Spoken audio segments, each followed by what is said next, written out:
네, 오늘은 그리스도 안에 있는 부부라는 말씀으로 제목으로 하나님의 말씀을 묵상하겠습니다.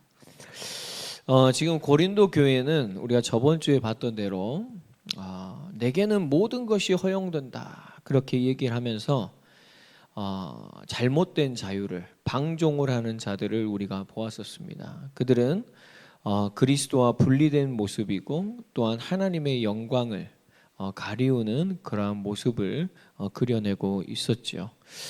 오늘은 그러한 방종주의와 다르게 오늘은 좀 금욕주의에 대한 내용이에요. 오늘 우리가 읽은 것처럼 바울이 1절에 남자가 여자를 가까이 아니함이 좋으나 이렇게 얘기했죠. 이제 그때 고린도 교회 성도들이 어떠한 좀 이런 주장들이 있었냐면 남자가 여자를 만지지도 않는 것이 좋다.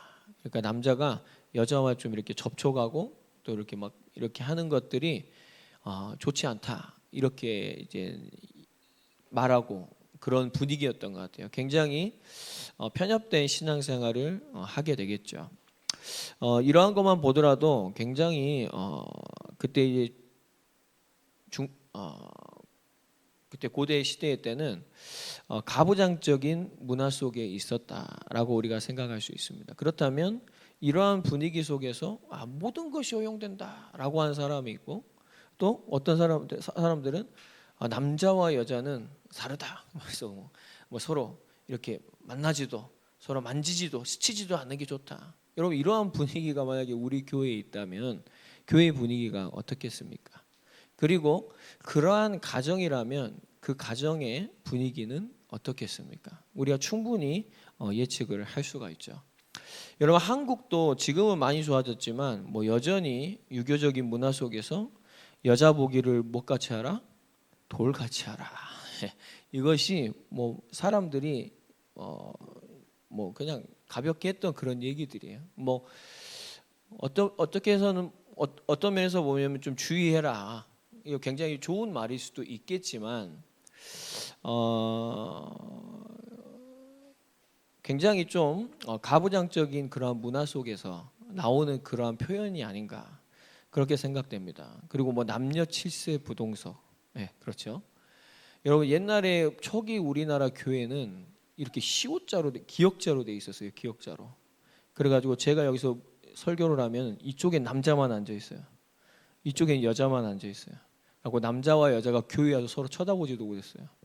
그런 시대가 있었습니다. 초기 교회 때. 근데 뭐 지금이야 뭐 각자 이렇게 같이 앉아서 교제하고 함께 이렇게 예배를 드리지만 우리나라에도 이런 분위기들이 초기에는 있었어요. 근데 이런 이제 말들이 이런 분위기들이 이제 그런 이성적인 성적인 것을 굉장히 억압하고 통제하는 그런 모습이죠. 자연스럽지 못한 것이죠. 그렇기 때문에 이런 억제와 이런 통제 속에서 이제 왜곡된 남녀의 관계들이 나오는 것이고 오늘 고린도 교회에서도 이러한 것들이 보여지고 있는 것입니다. 그래서 우리는 그리스도인들은 뭐 그리스도인만이 아니라 모든 사람들의 성에 대해서 하나님께서 굉장히 아름답게 창조하셨거든요. 하나님께서 생육하고 번성하고 하나님의 나라를 이 땅 가운데 이루는 도구로 하나님께서 만들어 놓으셨기 때문에 이 성에 대한 굉장히 좀 억압적이고 굉장히 편협적인 그런 생각이 아니라 건전하고 굉장히 건강한 교육이 또한 그러한 인식들이 저와 여러분들에게는 필요합니다. 그래서 오늘 고린도 교회 성도들처럼 막 내 마음대로 해도 된다. 그러면 안 되겠죠. 또 서로 만져서도 안 된다. 스쳐서도 안 된다. 이런 우리가 극단적인 모양을 보여버린다면 이거는 올바른 교회의 모습도 성경적인 기준도 아닐 것입니다. 그래서 오늘 이제 바울은 이러한 이들의 극단적인 구호죠. 남자와 여자를 가까이 아니함이 좋으나 이것을 보면은 아까 말한 것처럼 남자가 여자를 만지지도 않는 것이 좋다라는 좀 그런 좀 센 표현이에요. 근데 이제 오늘 바울이 이것을 가지고 오늘 첫 번째로 저번 주와 마찬가지로 내세우면서 바울이 이제는 자기가 이제 성경으로 다시 새롭게 이제는 해석을 하는 그런 것이 나옵니다. 우리도 마찬가지입니다. 여러분 세상의 것, 우리가 나랑 다른 것, 또 어쩌면 틀린 것 이런 것들이 있을 때 무조건 선을 긋고 우리가 너는 아니야 라고 이렇게 하는 것이 올바른 모습이 아니에요. 우리가 바울을 통해서 오늘 좀 배워야 될 것은 분명히 아니에요. 지금 고린도 교회에 이런 방종과 이런 금욕주의가 절대 올바른 건 아닙니다. 그러나 바울은 이들이 하는 것을 먼저는 자연스럽게 수용을 하죠. 그러나 그걸 온전히 받아들이는 것이 아니라 하나님의 말씀을 통해서 그것이 수정을 하고 바울은 새로운 해석을 시작을 합니다. 오늘 저와 여러분들에게 필요한 것은 폐쇄적인 그런 그리스도인의 편협적인 모습이 아니라 우리는 세상을 보면서 그것들을 이해하고 그것을 수용하고 그것을 그리스도 안에서 수정하고 또한 저와 여러분들이 그리스도 안에서 성경적으로 새롭게 해석하고 그렇게 살아갈 수 있는 그리스도 안에 있는 성도들, 그리스도 안에 있는 부부의 모습이 저와 여러분들에게 회복되어져야 할 줄 믿습니다. 첫 번째로 그리스도 안에 있는 부부는 어떤 부부냐 한번 따라하겠습니다. 주님을 섬기는 부부입니다. 그렇죠. 남편도 아내도 주님을 섬기는 자여야 할 것입니다. 우리 1절에서 4절까지 함께 읽겠습니다. 시작. 너희가 쓴 문제에 대하여 말하면 남자가 여자를 가까이 아니함이 좋으나 음행을 피하기 위하여 남자마다 자기 아내를 두고 여자마다 자기 남편을 두라. 남편은 그 아내에 대한 의무를 다하고 아내도 그 남편에게 그렇게 할지라. 아내는 자기 몸을 주장하지 못하고 오직 그 남편이 하며 남편도 그와 같이 자기 몸을 주장하지 못하고 오직 그 아내가 하나니. 아멘. 바울은 오늘 이 말씀만 보더라도 남녀가 평등함을 분명히 얘기하고 있죠. 그때 그 시대에 가부장적인 그런 문화 속에서 그런 교회 분위기 속에 남편과 아내는 동등한 존재이다. 서로 의무를 또한 다해야 되고 서로 의존되는 그런 존재들이다라고 오늘 얘기를 하고 있습니다. 그렇다면 이러한 부부들이 그리스도 안에 있는 부부는 가장 먼저 주님을 섬기는 부부가 되어져야 됩니다. 오늘 1절에 우리가 보니까 너희가 쓴 문제에 대하여 말하면 이렇게 되죠. 지금 우리가 본 이 문장은 오늘 7장에서부터 16장까지 다루는 문제들의 큰 제목입니다. 그러니까 지금 7장에서 16장까지 뭘 다루냐면 결혼과 가정생활에 대해서 다루어요. 그만큼 중요한 것이고 고린도 교회에 굉장히 좀 심각한 문제였다라는 것이죠. 고린도인들이 바울에게 먼저 그 가르침을 요청하는 편지를 보냈습니다. 그래서 오늘 이 내용은 그것에 대한 질문에 대한 이제 바울의 답변이고요. 그 문제에 대해서 가장 먼저 지금 바울이 얘기하는 것이 부부의 관계입니다. 그렇죠. 부부의 관계는 굉장히 중요하죠. 가정 생활에서도 부부의 관계는 굉장히 중요합니다. 부부가 서로 사랑을 하고 정말 서로를 아끼고 서로를 존중하면 자녀들은 그걸 배우는 것이죠. 가정 분위기는 거기에서 나온다 해도 과언이 아닐 것입니다. 그렇다면 정말로 부부가 주님을 섬기는 부부가 되면 그의 자녀들도 자연스럽게 주님을 섬기는 부부가 되어질 줄 믿습니다. 오늘 이제 금욕주의자들이 주장하는 게 뭐냐면요. 그리스도인이라 하더라도 남녀가 뭐라고 했어요? 서로 만지지도 말라는 것은 완전한 격리를 얘기하는 거잖아요. 그러니까 이혼을 하든지 아니면 같이 살려면 그러한 성적인 관계는 완전히 단결을 해야 된다. 분명히 이 두 가지에서 양자택일을 해야 된다라는 그런 어이없는 주장이 지금 고린도 교회 안에 있는 것이에요. 이것이 또한 우리가 저번 주에 봤던 헬라적 이원론 사상에서 나온 것입니다. 영적인 사람은 약한 육신과의 그런 관계를 되도록이면 끊고 순결한 영적인 상태를 보존해야 된다. 다르게 생각하는 거예요. 여러분 그렇습니까? 여러분 영적인 것과 육적인 것을 자꾸 다르게 생각하지 마시기 바랍니다. 분명히 서로 긴밀한 연관을 하고 있고 영적인 것이 우선시는 되나 분명한 것은 저와 여러분들의 영적인 모든 것은 육신을 통해서 발현이 되어집니다. 그렇기 때문에 정말로 영적으로 주님을 섬기고 주님과의 관계가 올바르게 돼 있는 부부는 서로 간에도 어떻게 돼요? 섬기고 서로 간에도 분명한 올바른 관계를 가지고 있다는 것이죠. 여러분, 오늘 바울은 분명히 얘기합니다. 독신 생활을 바울은 분명히 선호하는 것 같아요. 근데 우리가 잘 생각해야 될 게 있습니다. 성경은 결혼에 대해서 하나님의 창조의 뜻임을 분명히 얘기하고 있습니다. 남자가 혼자 있을 때 하나님이 보시기에 좋지 않았다 그랬어요. 그래서 누구를 줬죠? 여자를 줬고 그 둘이 한 몸을 이뤘을 때 하나님께서 분명히 그것을 좋게 여기셨습니다. 근데 여러분, 이제 여기서 자꾸 음행을 하니까, 왜곡된 결혼 생활에서 이 얘기를 하니까 바울은 이 독신 생활을 하는 것이 그러한 음행이나 그러한 불필요한 그런 고민들이 없으니까 훨씬 낫다. 너희들이 이렇게 해도 좋다. 그러나 바울은 분명히 이 결혼에 대해서 하나님의 뜻임을 이 성경을 기반해서 얘기하고 있는 것이지, 그냥 자기의 그러한 경험, 그러한 자기의 감정, 자기의 그런 주장을 절대로 펼치지 않고 있다. 이 구절을 가지고 아이고 난 나중에, 여러분 요즘에 얼마나 독신으로 살려고 하는 사람 많습니까? 그렇죠? 그 이유가 뭐죠? 힘들어요. 집을 하나 사는 것도 얼마나 힘듭니까? 얼마나 비싸고, 또한 아이들 교육비는 얼마나 나갑니까? 돈이 엄청나게 들어요. 근데 부자들이야, 돈 많은 사람들이 하겠지만 일반 사람들이 혼자 벌어가지고 그것을 감당한다? 쉽지 않은 세상이에요.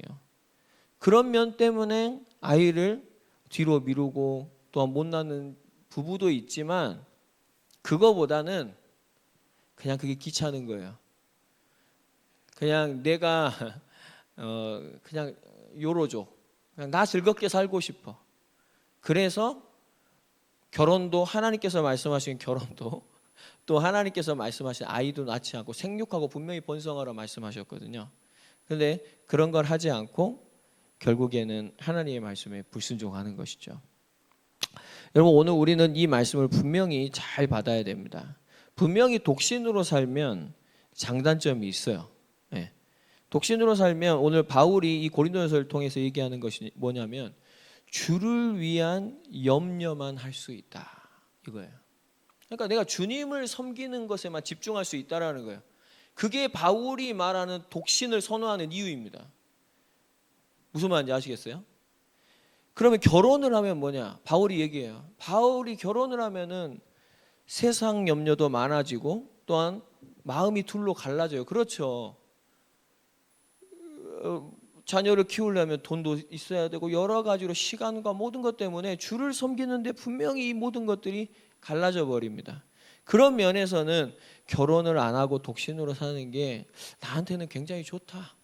굉장히 너희들이 그런 음행을 자꾸 바라는 것보다 훨씬 더 좋은 것들이 이 속에 있다라고 얘기하는 바울의 주장입니다. 그러나 여러분, 우리가 생각할 것은 독신이나 결혼이나 공통점이 있어요. 그게 뭐예요? 주를 섬기는 것입니다. 무슨 말인지 아시겠어요? 바울은 이걸 얘기하려고 하는 거예요. 바울은 이걸 얘기하려고 독신으로 살아도 좋다. 지금 내가 독신으로 있는데 주를 섬기는데 너무 좋다, 이거예요. 그러나 여러분, 주를 섬기는 사람이 독신으로 산 바울만 있습니까? 그렇지 않아요. 성경에 보면은 결혼을 해서 부부가 돼서 하나님을 정말 아름답게 섬긴 부부들도 있습니다. 그 세상 염려를 이기고 주님을 섬긴 사람들이 분명히 있다라는 거예요. 그럼 여러분, 오늘 우리가 생각해야 될 것은 독신, 결혼이 중요한 게 아니라 내가 예수님과 어떤 관계냐예요. 여러분, 성경은 우리에게 예수님은 우리의 신랑이고 모든 성도는 뭐예요? 신부예요. 교회는 예수님의 신부입니다. 남자라서 신랑이 아니라, 여자라서 신부가 아니라 남녀 모두가 바로 예수님 앞에서 뭐예요? 부부관계예요. 부부관계. 한번 따라해봅시다. 나와 예수님은 부부입니다. 우리와 예수님은 부부입니다. 그렇죠. 그러면은 우리가 예수님의 아내 된 자로, 예수님을 우리의 신랑으로 뭐 해야 돼요? 우리는 그분을 극진히 섬겨야 된다라는 것이죠. 오늘 여러분 3절에 보면은 바울이 내 의무를 다하라. 오늘 이 성적인 그런 욕구를 충족시키는 것에 있어서 내 의무를 다하는 게 일반적인 지금 의미지만, 우리가 거길 넘어서 포괄적인 것으로 우리가 생각한다면 남편과 아내가 서로를 정말로 섬기는 그 사랑으로 뭐라고요? 그 의무를 다해야 된다라는 거예요. 여러분, 남편도 혼자 살 수 없습니다. 오늘 바울이 얘기해 자기를 주장할 수가 없어요. 아내가 필요해요. 아내도 마찬가지입니다. 혼자 살 수 있다고요? 네, 못 살아요. 남편의 그게 필요해요. 도움이 필요합니다. 그래서 뭐예요? 부부는 뭐라고요? 한 몸인 거예요. 절반으로는 불안해요. 부족합니다. 여러분, 정말 저와 여러분들이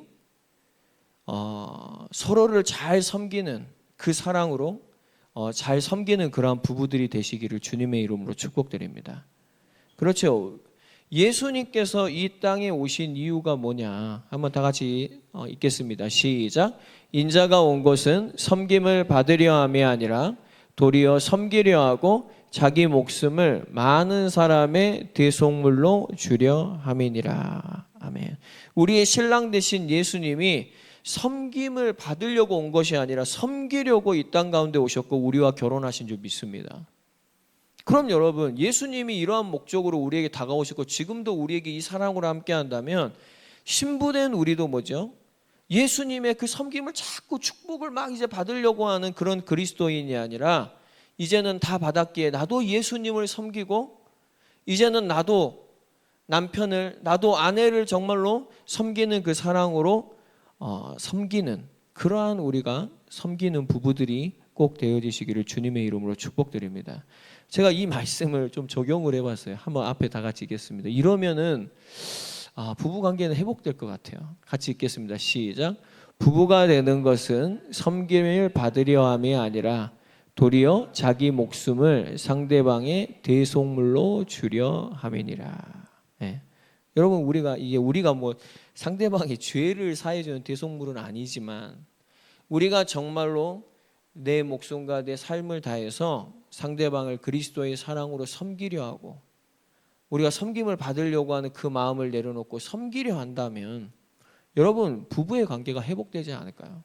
근데 여러분, 이 시대에 지금 왜 이혼이 증가하고 왜 결혼을 안 하려고 할까요?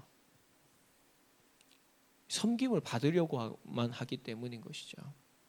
여러분, 오늘 우리 속에도 분명히 이러한 면들이 분명히 보여질 것입니다. 오늘 여러분, 저와 여러분들이 섬김을 받으려고 하는, 나를 향하여 섭섭하고 뭔가 본전의식이 있고 그것이 아니라 정말 여러분 예수님처럼 우리가 정말 다른 사람을 섬기는, 남편이 아내를 섬기고 아내가 남편을 섬기는, 성도가 성도를 섬기는 우리가 정말 이러한 섬김의 사랑이 우리에게 있기를 바랍니다.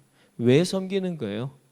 여러분, 우리가 왜 본전의식이 있는데 왜 우리가 섭섭한데 왜 우리가 그렇게 섬기는 것입니까? 그게 누구를 섬기는 거예요? 주님을 섬기는 것입니다. 다른 멀리서 주님을 섬기는 게 아니라 내가 모르는 그 주님을 섬기는 게 아니라 여러분의 가장 가까운 그 사람을 정말로 섬길 수 있는 주님의 사랑이 저와 여러분들에게 있기를 바랍니다. 여러분 정말 이러한 진실한 사랑이 있다면 여러분, 저는 음란이 무너질 줄 믿습니다. 이러한 진실한 사랑이 있다면 음행이 무너지죠. 여러분, 바람피는 남편들이 뭐 여러 가지 이유가 있겠지만 가장 큰 이유가 뭔지를 아십니까? 집에 갔는데 모르죠? 자기를 존경을 안 해줘. 그렇죠. 근데 여러분, 술집에 가보세요. 그 사람들에게 돈만 주면 어떻게 하죠? 정말 깍듯이하고 모든 걸 다 해줍니다. 그렇기 때문에 간다 그러잖아요. 뭐 그것만 있겠습니까? 근데 그게 중요한 게 아니라 저와 여러분들이 정말 해야 될 것은 우리가 정말 예수 그리스도의 그 섬기는 사랑으로 진정으로 사랑한다면 여러분, 가정에는 그러한 음란과 그러한 외도와 그러한 모든 왜곡된 성적인 것이 무너지고 하나님께서 우리에게 주신 아름다운 성이 정말 회복되게 될 줄 믿습니다. 옛날에 어떤 한 지혜로운 그 부인이 생각이 나요. 교회 권사님인가 집사님이셨는데 남편이 바둑을 엄청 좋아해요. 여러분 여자는 일반적으로 바둑을 싫어하죠. 그러니까 여러분 바둑 한 판 두면 몇 시간씩 가잖아요. 그러니까 회사 갔다 와서 집에는 안 들어와. 그러고 어디 가요? 바둑 두러 가는 거예요. 네, 바둑 두고 이제 집에 들어와서 자는 거죠. 뭐 술 먹고. 근데 이제 이 지혜로운 부인이 내가 어떻게 하면 남편과 함께 할 수 있을까? 그러면서 바둑을 배운 거예요. 공부한 거예요. 그래갖고 남편이 근데 이 권사님이 똑똑한 사람이라 바둑을 잘해버려요. 그리고 왔는데 이제 맨 처음에야 뭐 실력 차이가 나니까 뭐 그게 급이 되겠습니까? 근데 이제 갈수록 잘하니까 이 남편이 이제는 거길 가지 않고 집에서 바둑을 이 부인과 두는 거예요. 그러면서 뭐예요? 이제 예수님 얘기하고 이제 거기서 함께 기도도 하고 그런 대화들을 한 것이죠. 그러면서 부부 관계를 회복하면서 그 남자분이 교회에 나왔다는 그런 간증을 제가 들었거든요. 마찬가지입니다. 여러분 그분이 왜 했겠습니까? 바둑이 좋아서 했겠습니까? 여러분 그분이 그 남편이 정말로 너무 사랑스러워서 그랬겠어요? 아니죠. 주님을 섬긴 것이었죠. 그것 때문에 내가 싫어하는 바둑도 하고 그것 때문에 꼴 보기 싫고 본전의식도 보이지만 정말로 주님을 사랑하는 마음을 가지고 했을 때 그 가정 가운데 온전한 그리스도 안에 있는 부부의 모습이 회복되어진 것입니다. 오늘 저와 여러분들에게 이러한 주를 섬기는 부부의 사랑이 우리 모두에게 있게 되기를 주님의 이름으로 축복드립니다. 우리 그 다음에 5절에서 7절 같이 읽겠습니다. 시작. 서로 분방하지 말라. 다만 기도할 틈을 얻기 위하여 합의상 얼마 동안은 하되 다시 합하라. 이는 너희가 절제 못함으로 말미암아 사탄이 너희를 시험하지 못하게 하려 함이라. 그러나 내가 이 말을 함은 허락이요 명령은 아니니라. 나는 모든 사람이 나와 같기를 원하노라. 그러나 각각 하나님께 받은 자기의 은사가 있으니 이 사람은 이러하고 저 사람은 저러하니라. 아멘. 여러분 오늘 바울이 서로 분방하지 말라 이렇게 얘기를 해요. 그 말은 한 몸이니까 같이 자라 이 말입니다. 함께의 중요성을 저는 얘기한다고 생각합니다. 여러분 부부가 싸우면 가장 먼저 어떤 증상이 일어나면 침대에서 서로 등을 돌리지요. 예. 서로 등을 돌리고 잡니다. 예. 그리고 더해지면 이제 어떻게 돼요? 방을 따로 씁니다. 같이 안 자죠. 예. 왜냐? 그 숨소리만 들어도 싫대요. 예. 그래서 같이 잠을 안 잔다 그럽니다. 예. 근데 오늘 여러분 분명히 바울은 서로 분방하지 말라고 성경은 우리에게 얘기를 하고 이거 바울의 얘기가 아니라 하나님의 얘기인 줄 믿습니다. 아멘. 아멘. 예. 그래서 저도 이제 이 말씀을 준비하면서 생각해 봤어요. 저희 부모님도 때로는 그렇게 싸우시고 그렇게 하지만 평생 한 침대에서 주무신 것 같아요. 한 이불을 덮고 뭐 집도 그렇게 크지 않았기 때문에 따로 분방할 수 있는 방도 없었지만 뭐 하려면 할 수 있는 거 아니겠습니까? 근데 어쨌든 싸우고 어쨌든 때로는 미워하고 뭐 있었지만 하여튼 평생 한 이불 속에 있었던 것 같아요. 뭐 지혜로운 하나님의 또 은혜죠. 저는 또 저희 형네 부부도 좀 생각을 해봤습니다. 저희 형 부부는 온도가 다르거든요. 저희 형은 이제 100kg가 넘기 때문에 겨울에도 더워요. 그래서 에어컨과 막 선풍기를 틀어요. 옆에 있는 형수님 얼마나 춥겠어요. 그러니까 한 이불을 덮지만 한 명은 이불을 걷어차고 한 명은 이제 머리끝까지 이불을 쓰고 자야 돼요. 근데 그래도 한 이불에서 자더라고요. 대부분 보면서 그렇구나. 이게 부부의 하나님께 주신 은혜구나. 어저께 잠깐 생각을 해보게 됐습니다. 그럼 저희 부부는 어떻겠습니까? 노코멘트 하겠습니다. 오늘 성경이 얘기하듯이 우리 한국에서는 한 이불을 덮는다라는 것이지만 분명히 부부가 한 이불을 덮고 이렇게 분방을 하지 않는 것은 분명히 유익이 있고 긍정적인 부분이 훨씬 큽니다.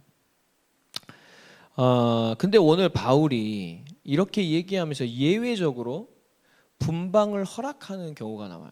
그게 뭐죠? 오늘 뭐였죠? 기도할 틈을 얻기 위해서. 너희들이 서로 그것도 막 나 기도할 거니까 오늘 딱 다른 방 써요. 이게 아니라 합의하고 성경을 잘 읽으십시오. 예, 그리고 얼마 동안 하되 결국에 뭐예요? 다시 합하라. 그러니까 얼마 기간 동안 짧게는 분방하지만 바울은 뭐예요? 부부가 한 몸을 이루고 한 이불을 덮는 게 성경적이고 유익한 것이다 라고 얘기를 하고 있죠. 이렇게 하는 이유는 뭐냐면 너희가 그 음행을 절제 못함으로 사탄이 너희를 시험하지 못하게 하려 함이라 이렇게 얘기하고 있어요. 그러니까 여러분 오늘 바울이 얘기하는 건 이 분방이 이렇게 방을 따로 쓰고 같이 쓰고 이것도 얘기하는 것이지만 진짜 중요한 순간은 뭐냐면 기도입니다. 그래서 여러분 그리스도 안에 있는 부부는 함께 주를 섬기고 또한 함께 기도하는 부부인 줄 믿습니다. 여러분 주를 섬기지 않고 함께 기도하지 않는 그런 모범적인 모델적인 부부의 모습이 성경에 나오죠. 거기 사도행전 5장에 나오는 아나니아와 삽비라입니다. 하나님 앞에 이제는 바나바와 같은 초대교회 안에 자기의 전 재산을 불쌍한 사람들이 내놓으니까 이제 명예심에 불타서 내가 해야 돼 말아야 돼 하면서 우리도 하자. 그래가지고 이제 어쩔 수 없이 한 거예요. 그래가지고 이제 베드로 앞에 갖고 갔는데 베드로가 성령이 충만해서 이게 너희들이 하나님 앞에 약속한 그게 다냐? 진실되게 한 헌금이 맞냐? 이렇게 물어보니까 맞다고 거짓말을 하죠. 그래서 거기서 남편이 죽고 남편이 죽은 후에 아내가 왔는데 또 거짓말하고 그 비참한 모습을 보면서 또 거짓말해서 부부가 함께 죽었습니다. 그게 사도행전 5장의 이제 모습이죠. 여러분 서로 간에 너무 잘 맞아요. 서로 간에 한 마음이 너무 잘 돼. 근데 주님을 섬기지 않고 서로가 서로를 너무 잘 섬기면 어떻게 될까요? 여러분 부부가 정말로 주님을 의지하고 주님을 섬기고 기도하지 않고 한 이불을 잘 덮고 자고 서로를 너무 사랑하고 서로를 위해 준다면 여러분 모르겠습니다. 육신적인 것은 어느 정도 건강하게 될지 모르지만 오늘 분명히 이 말씀에 우리가 비롯해서 볼 때는 100% 어떻게 돼요? 사탄에게 속습니다. 그 아름다운 모습이 결국에는 그 서로를 잘 섬기는 그 모든 것들이 사탄의 속임수로 사탄의 거짓으로 결국에는 속게 되어지는 것이죠. 여러분 이처럼 함께 기도하지 않고 함께 주를 섬기지 않은 비참한 부부의 모습이 성경에 나오지만 성경에는 함께 정말로 주를 섬기고 함께 기도하는 그런 그리스도 안에 있는 모델적인 부부가 또 있어요. 그 부부가 뭐냐면 사도행전의 로마서에 나오는 브리스가 아굴라 부부입니다. 이 브리스가 아굴라 부부는 원래 로마에 있었는데 글라우디오 황제 때 유대인들이 다 추방령을 내렸거든요. 그래가지고 모든 로마에 있던 유대인들이 디아스포라 다 흩어져 버렸어요. 그래가지고 이 부부가 간 곳이 어디였냐면 고린도였습니다. 그래서 거기서 이제 바울을 만나게 되고 이 사람들의 이제는 직업이 뭐였냐면 천막 장사였어요. 그래가지고 바울과 함께 이 천막 장사를 함께 하면서 동고동락하고 함께 했던 그러한 동역자들이죠. 그래서 사도행전 18장에 보면 바울이 에베소로 갈 때 함께 가요. 이 사람들이 얼마나 주를 섬기고 신실한 부부냐면 여러분 오늘 고린도에서 추앙받는 아볼로 있죠. 이 아볼로를 만났을 때 성경을 정확하게 해석해주고 그들을 가르쳤습니다. 그러니까 엄청난 바울에게 성경을 배우고 복음을 배우고 그것을 그대로 전달하는 그런 굉장히 중요한 동역자이고 그 부부가 그것을 감당했다라는 것이죠. 그리고 바울이 이제 다시 에베소로 왔을 때 그 에베소에서 2년간 총 4년간 바울과 함께 이 복음을 나누고 복음을 배우고 또한 함께 기도하고 함께 주를 섬기고 교회를 섬기고 함께 하나님의 나라를 위해서 살아갔던 그러한 아름다운 부부의 모습이죠. 그들이 결국 로마로 돌아와서 로마서 16장에 보면은 이제 자신의 집을 예배당으로 내놓죠. 그리고 거기서 이제는 많은 그리스도인들을 키우고 거기서 예배하는 이러한 아름다운 부부의 모습이 바로 브리스가 아굴라 부부의 모습입니다. 여러분, 이 부부의 모습을 우리가 생각한다면 분명히 이 부부는 천막을 짜는, 그때 로마 군대 전쟁의 시대였기 때문에 천막을 짜는 건 굉장히 지금으로 말하면 핫한 직업이에요. 돈을 많이 버는 직업입니다. 근데 이들의 주업은 천막을 짜는 게 아니에요. 그건 부업이죠. 그들의 주업은 뭐예요? 주님을 섬기는 것입니다. 그들의 주업은 정말 함께 일하면서 함께 기도하고 함께 말씀을 증거하는 것이 그들의 삶의 모습이고 그들의 삶의 열매였다라는 것을 오늘 우리가 분명히 붙잡아야 할 줄 믿습니다. 여러분, 저와 여러분들의 주업은 주님을 섬기는 일이 되어야 할 줄 믿습니다. 여러분, 저와 여러분들은 정말 이 일을 위해 함께 기도하고 함께 하나님의 말씀에 거하는 그러한 아름다운 부부의 모습이, 여러분, 나는 결혼 안 했으니까 상관없어, 이게 아니에요. 우리는 누구하고 부부예요? 예수님과. 정말 이 예수님과 함께 섬기고 예수님과 함께 기도하고 예수님과 대화하고 예수님과 함께 살아가는 정말 그러한 부부의 삶이 우리에게 회복되어지기를 주님의 이름으로 축복드립니다. 여러분, 함께 주를 섬기고 함께 기도하려면 우리에게는 무엇이 있어야 되냐? 한번 따라해보겠습니다. 그리스도의 사랑이 필요합니다. 여러분, 인간의 사랑은, 부부의 사랑은 온전하지 않죠. 그러나 여러분, 온전한 사랑이 딱 한 가지 있습니다. 그것이 그리스도의 사랑인 줄 믿습니다. 그럼 여러분, 우리가 그리스도의 사랑을 회복해야 되는데 그리스도의 사랑은 어떻게 회복하죠? 예수님을 만날 때 회복됩니다. 그렇죠? 주님과 연합될 때 이 사랑은 반드시 우리에게 회복돼요. 주님을 만나면 그분이 사랑이라는 걸 알죠. 그럼 여러분, 우리가 주님과 어떻게 연합을 합니까? 우리는 주님의 말씀을 통해 믿음으로 연합하게 됩니다. 여러분, 믿음이 아니면, 주님의 말씀을 통한 그 믿음이 아니면 우리는 주님과 연합할 수가 없어요.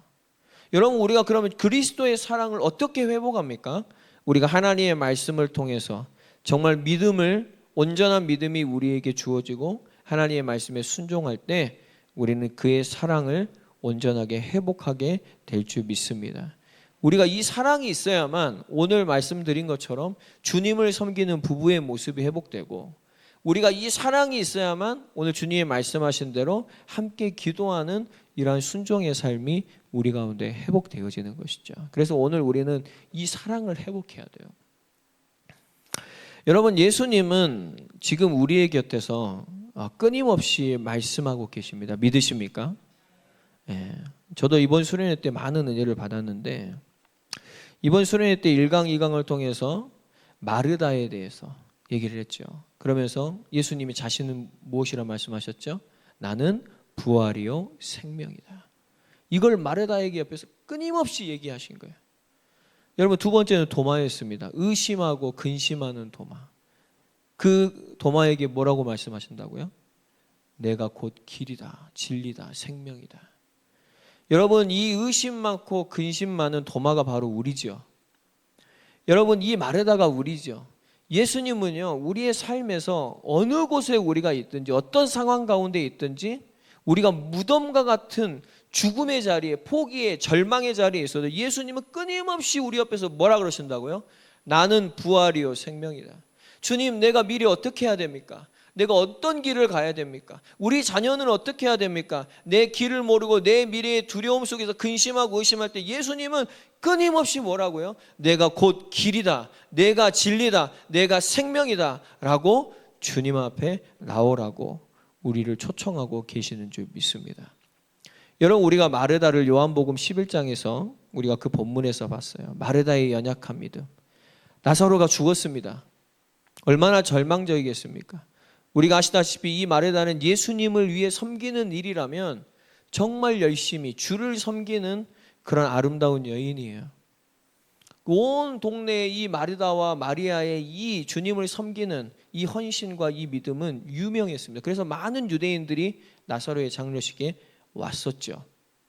근데 여러분, 마르다 속에는 예수님이 금방 왔었으면, 이 자리에 계셨으면 나사로가 살았을 수도 있을 건데, 그러면서 그 마음속에 어떤 마음이 있었다고요? 내가 예수님을 섬기는데 왜 이런 일이 내게 생기지? 여러분 우리에도 이런 생각 들 때 많죠. 내가 예수님을 섬기고 있는데 왜 나는 예수님을 섬기지도 않고 세상에 사는 사람만 또 못하지? 그러한 무덤과 같은 절망의 상황 가운데 우리가 놓일 수 있다는 것입니다. 그런 상황 가운데 예수님이 일부러 놓이게 하신 거예요. 그렇죠. 그러니까 예수님이 오시니까 마르다가 예수님이 여기 계셨더라면 죽지 않았을 것입니다. 그냥 약간 예수님을 원망하는. 그러나 예수님께서 구하시면 다시 이렇게 회복될 것을 믿습니다 라고 얘기하지만, 예수님께서 살리실 걸 얘기하지만 마르다가 뭐라고 대답하죠? 예수님께서 내가 다시 살릴 것이다. 그러니까 뭐라 그러죠? 예, 그렇습니다. 근데 언제요? 마지막 날 부활 때 살아날 것입니다. 여러분, 예수님은 다른 곳에 계셨었지만 그곳에 분명히 계셨었습니다. 마르다가 못 봤을 뿐이죠. 왜요? 믿음이 없었기 때문에. 예수님은 분명히 거기 다 계셨어요. 알고 계셨고 예수님 하나님이시기 때문에 예수님은 그곳에 여전히 마르다와 함께 계셨었습니다. 그러나 마르다는 그런 무덤과 같은 상황에 있을 때 연약한 믿음이기 때문에 그 주님을 보지 못한 거예요. 주님이 거기 함께 계시는데도 함께 계시는 주님을 바라보지 않고 자기 앞에 놓여진 문제만 보면서 왜 이런 일이 내게 생긴 거지 하면서 결국에는 무덤과 같은 상황에 매몰되어 있었던 것입니다. 여러분, 마르다는 오늘 또 얘기해요. 믿음이 있는 것 같지만 연약한 믿음이지만 예수님 지금은 안 될 것 같아요. 근데 마지막 날에는 살리시겠죠. 여러분, 우리도 그런 믿음 갖고 있지 않습니까?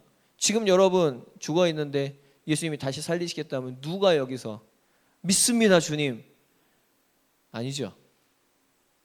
그런데 우리는 다 믿어요. 뭘 믿어요? 마지막 날 부활할 것은 다 믿고 있습니다. 우린 연약한 믿음이죠. 지금은 안 믿어요. 나중에는 그것도 믿고 있는지 잘 모르겠어. 여러분, 은혜인 줄 믿습니다. 은혜예요, 은혜예요. 마르다가 이렇게 얘기를 하고 있는 거예요. 그 주님을 열심히 섬기는 마르다. 그런데 여러분, 우리가 여기서 봐야 될 게 있어요. 예수님은 이런 마르다를 책망하지 않으십니다. 예수님은 이런 마르다가 결국에는 뭐라죠? 예수님은 그리스도시요. 11장 27절에 보니까 이르되 주여 그러하이다. 주는 그리스도시요 세상에 오시는 하나님의 아들이신 줄 내가 믿나이다. 결국에는 이 예수님에 대한 믿음을 회복하고 그 믿음의 고백을 회복하죠. 여러분, 예수님이 지금 우리에게 그렇습니다. 예수님이 우리에게 오셔서 계속해서 끊임없이 말씀하고 계세요. 예수님은 한 번도 함께 안 하신 적이 없어요. 우리가 그 예수님을 보지 않고 함께 계신 예수님을 바라보지 않았을 뿐이죠. 바라보다가 그냥 포기해버리고 결국에 또 세상의 것 붙잡고 근심하고 의심하고 절망하고 있는 우리지만, 그럼에도 불구하고 예수님은 또 우리를 불러서 말씀하고 계시고 함께 하시고 그 끊임없이 우리를 말씀하고 계시는 줄 믿습니다. 마르다는 변합니다. 부활의 날 예수님이 그러하실 줄 믿습니다. 근데 예수님은 그러한 마르다에게도 지금 현실적인 지금은 믿음이 없는 그에게도 예수님은 그를 포기하지 않고 계속 말씀하시는 거예요. 그러니 결국에 어떻게 돼요? 그 말씀 속에서 주님과 교제할 때, 주님의 말씀 속에 있을 때 이 연약한 믿음의 마르다가 어떻게 돼요? 주는 그리스도시요 세상에 오시는 하나님의 아들이신 줄 내가 믿나이다. 믿음을 고백하는 것인 줄 믿습니다. 여러분, 찬양도 하기 싫죠? 그럴 때가 있습니다. 기도해야 되는데 기도가 안 될 때가 있죠. 그럴 때가 있습니다. 여러분, 예배를 드리는데 예배가 하나도 감격이 없고 나는 지금 하나님 앞에 신령과 진정으로 예배 드리지 않게 느껴질 때가 있죠. 인간은 그럴 수 있습니다. 그런데 여러분, 눈을 들어서 주님을 바라보십시오. 지금 예수님은 그러한 나에게 끊임없이 옆에서 포기하지 않는 사랑으로 말씀하고 계시고, 내가 그 주님을 고백하고 그 주님이 물을 때 말씀하실 때 거기에 대답하고, 연약한 믿음이지만 그 연약한 믿음을 고백하고 주님과 함께 교제하며 우리가 시간을 보내고 주님과 함께 할 때 여러분, 어느덧 우리에게는 믿음이 회복되고 우리는 그 주님의 그 사랑을 고백하고 있게 되어질 줄 믿습니다.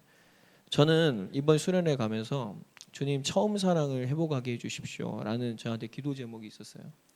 근데 이 말씀을 듣고 기도하고 찬양하는 이 순간을 통해서 하나님이 제 고백 속에서 이 주님의 이 사랑을 회복시키고 고백하게 하시더라고요. 여러분, 이게 고백한다 그래서 내가 진짜 감사합니까? 그건 아니거든요. 내가 이걸 고백한다 그래서 진정 감격이 됩니까? 그건 아니에요. 내가 입으로 자꾸 뭐 수천 번 얘기한다고 이게 정말로 주님과 내가 교감이 되는 고백은 되는 건 아닙니다. 그러나 정말로 주님이 우리와 함께 하실 때 이 주님의 놀라우신 이 사랑으로 주님이 나를 찾아와 주시고 그 찬양과 기도와 말씀 속에서 끊임없이 말씀하시는 그 포기하지 않은 그 주님의 사랑을 경험하게 될 때 우리는 이 주님의 온전한 사랑을 회복하게 되는 것입니다. 그리고 우리는 고백하죠. 주님, 이 사랑을 나 같은 자에게 주심을 감사합니다. 나를 구원하심을 정말 감사합니다. 여러분, 주님은 이걸 나에게 이끌어내시는 거예요. 여러분, 하나님은 이 믿음의 고백을 포기하지 않으시고 저와 여러분들에게 마르다와 같이 이끌어내시고 저와 여러분을 회복시키실 줄 믿습니다. 무덤과 같은 그 상황에서 그 연약한 믿음을 가지고 이끌어내시는 것이죠. 그 다음에 여러분, 연약한 도마, 길을 모르죠. 의심과 근심. 여러분 한번 따라해 보시다. 의심하지 맙시다. 근심하지 맙시다. 왜 의심하고 근심하냐면 자기의 길을, 마이웨이를 가려고 하기 때문입니다. 분명히 목사님이 그러셨죠. 근데 우리는 무슨 웨이를 가는 사람이에요? Jesus way. 도마는 분명히 예수님이 갈 길을 말씀하셨을 때 내가 목숨도 내놓겠습니다. 함께 죽겠습니다라고 고백했던 사람이에요. 그러니까 이 십자가의 길을 알았을까? 근데 어렴풋이는 알았을 것 같아요. 예수님을 따르는 길이 세상의 성공의 길이 아니고 내가 원하는 길이 아니고 분명히 이 좁은 문을 낮은 곳을 향하여서 가는 길이란 것을 어렴풋이는 알았지만 도마는 예수님께서 그 길을 물었을 때 우리가 갈 길을 모른다라고 얘기하는 것이죠. 여러분, 우리가 왜 의심하고 근심하냐면 우리는 우리의 미래를 길을 모르기 때문입니다. 그렇죠? 어떤 사람도 자기의 길을, 자기의 미래를 절대 알 수가 없어요. 그리고 여러분, 이러한 지금 환경 가운데서 우리가 살아가고 있으면 우리는 의심과 근심이 들 수밖에 없죠. 그렇죠? 의심과 근심이 들 수밖에 없어요. 이렇게 하면 될까? 기도만 한다고 이게 되는 걸까? 이렇게 해야 되는데 저렇게 해야 되는데 우린 여러 가지 생각을 하면서 의심과 근심을 떨쳐낼 수가 없습니다. 그런데 여러분, 우리가 그러한 상황 속에서 주님을 바라봐야 돼요. 그곳에 주님이 계신다고요. 그곳에 주님이 끊임없이 얘기를 하고 계신다고요. 그 예수님이 얘기하실 때 예수님 듣기 싫어요. 내가 하고 싶은 대로 할래요. 이게 아니라 예수님이 곧 길이요 진리요 생명이다. 여러분, 우리가 이 주님의 말씀을 붙잡을 수 있기를, 들을 수 있기를 주님의 이름으로 축복드립니다. 이 말씀을 왜 드리냐면 주님의 그 사랑이 우리 안에 들어오게 될 때 뭐가 떠나가요? 두려움이 떠나가게 됩니다. 그 두려움 때문에 의심하고 근심하는 거예요.